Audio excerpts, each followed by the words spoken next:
તો આજે ઘણા જાગૃત થયા છે, એના માટે બધાને આભાર કરી કહું છું. અને આજે દ્વારકામાં મીઠાકોટમાં પગલા ઉપર જે એફઆઈઆર કરવાની હતી એ હજી થઈ નથી.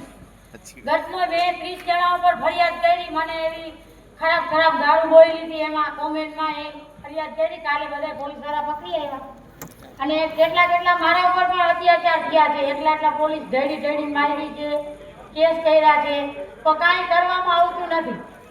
તો તમને બધાને વિનંતી છે કે તમે જાગો અને આમાં બધાને સાથ દો. આપણે આજે દીકરાને આવું બધું માર્યું છે, ઊંડા કાઢનો 10 વર્ષ થઈ ગયા તો હજી કાંઈ આપણા છોકરા ઉપર કેસ થયા છે, એકે ખેંચવામાં નથી આવતા. આટલો અત્યાચાર થાય છે.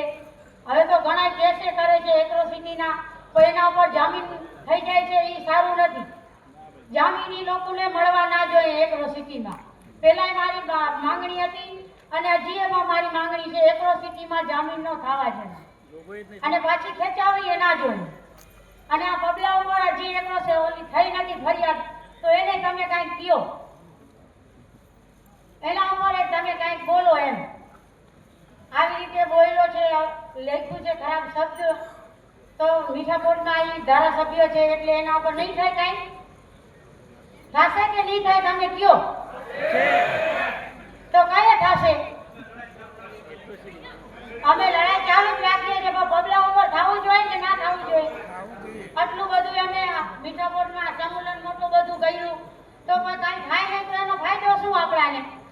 હું કેટલાક 30 કેસ કર્યા છે બધે ઉપર, તો પકડી આવે છે 5 મિનિટમાં છોડી દે છે, અને આપણા લોકોને પકડી જાય છે તો છોડતા નથી. ઈ કેમ? આપણે એટલા નબળા પડીએ છીએ ને, એટલે પૈસા લઈ લઈએ છે, એટ્રોસિટીમાં જામીન ઉપર છૂટી જાય છે, આપણે કાંઈ બોલતા નથી. આજે બધા તમે વકીલો છો તો જરાક તમે બોલો ને. વકીલો છો તો તમે બધા જાણો કે હું તો અંગૂઠા સાહેબ છું. મારા આગળ તો કાંઈ પૈસા નથી, હું તો સરકારી કર્મચારી છું. મારા આગળ કાંઈ નથી, તો એકલી એમને લડું છું. તો તમે બધા ભાઈ છો, બહેનો છો, તો તમે થોડોક સાથ દો. હું એ ઘરના કામ કરું, બહારના કરું ને આવી રીતે બધેમાં આવું છું, તો બેનું પણ દીકરો બારે ને આવી રીતે આવો.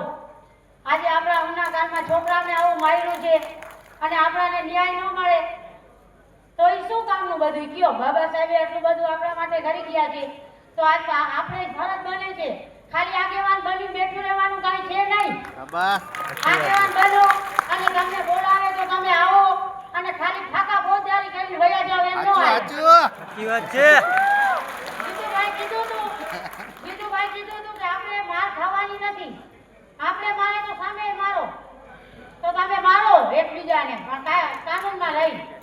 આજે કાલે મારા કોમેન્ટમાં એક આપણા છોકરાએ સામે ધાર લઈ લીધી, તો એને 24 કલાક લગા બેહાડી રાખ્યો, અને જી મીઠાકોટથી એટલાને લઈ આવ્યા, એને 24 કલાક મોર છોડી દીધા બધેને. તો એ કેમ થાય છે એવી રીતે? એ ના થવું જોઈએ. વકીલ સાહેબ તમે બધા આજે વકીલ બની છો તો થોડુંક ધ્યાન દો આપણી સમાજમાં. આજે વકીલ એટલા અમારા કાંથી પૈસા લઈએ છે. આજે હાઈકોર્ટમાં મારા 4 કેસ ચાલુ છે.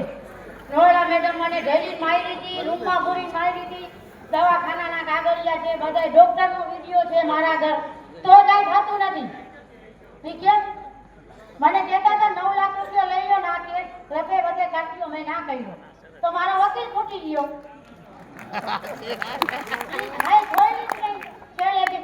બીજા વકીલને દીધી. હવે ઈ કહે છે કે તમારી ભાઈમાં આજી તમને માર્યું છે, ડોક્ટરનું કાંઈ છે નહીં. હવે બીજા વકીલને મેં દીધી. ઓલા ટનવાળા તો મારા ફેર ગયા એમને. જી નોયડા મેડમ મને મારી હતી વિધિ પટેલ છે ને એક નોયડા છે. ઈ બે એવી રીતે રૂમમાં પૂરી મને રાખી મારી. હાઈકોર્ટમાં કેસ કર્યો તો 6 મહિનામાં પૂરું થઈ ગયું. ઈ કે નીચલી કોર્ટમાંથી તમે લડીને આવો. હવે સાવ નીચે નાખી દીધા. એ કેમ કરવું આવી રીતે? તો તમે આજે ભણેલા હોશિયાર છો, બધા તમે ધ્યાન દો થોડી ઘણી, તો આપણો સમાજ આજે જાગૃત થયો છે કે ગામ કેસ થાય છે, બધી વાત ઉપર થાય છે, તો તમે થોડુંક ધ્યાન દો. અને આગેવાન તમે થાવ એ બરાબર છે, પણ થોડુંક ધ્યાન દો આપણી સમાજમાં. જય ભીમ, નમો બુદ્ધાય.